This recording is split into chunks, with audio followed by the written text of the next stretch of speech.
So did you know there is increasing evidence that GLP-1s could possibly be related to reducing the risk of binge alcohol drinking and alcohol use disorder?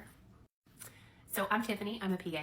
I've been hanging out in internal medicine for about 17 years, and I want to get into some of these details with you. So we know as clinicians, whether or not we've got people on GLP-1s for diabetes or weight loss, that a lot of people are coming back to our offices and telling us that they've just really kind of lost the desire to drink. I've even had people tell me that they've lost the desire to smoke, which is almost incredible.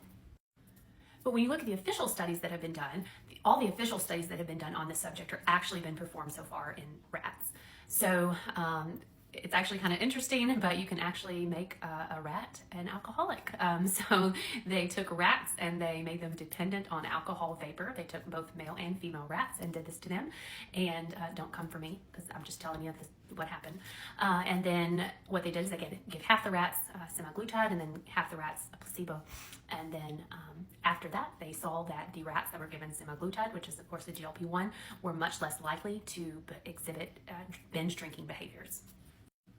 Now, if you're wondering how this even works, we really think it has something to do with your reward system in your brain. So we know GLP-1s work in your stomach, but they also work in your brain. And when you eat, and especially you eat something super tasty, there is a little bit of a neurotransmitter that hits your brain, and that little spot in your brain that kind of says, yay, that was yummy. It kind of gives you almost like a little high, for lack of a better term. So that same reward system in your brain also triggers when you drink alcohol, when you smoke cigarettes, and any other addictive behaviors. Now, we know clinically that some people have more trouble with addictive behaviors than other people. So we know that that center in their brain sometimes may be more active or more problematic. So it's a really interesting theory to think that perhaps this may lead to some more studies to think that maybe GLP-1s could be an option for these folks down the road. Now, keep in mind, there is nothing official yet. This is all just clinical feedback that I'm getting from people. All the studies that have been done so far in rats and mice.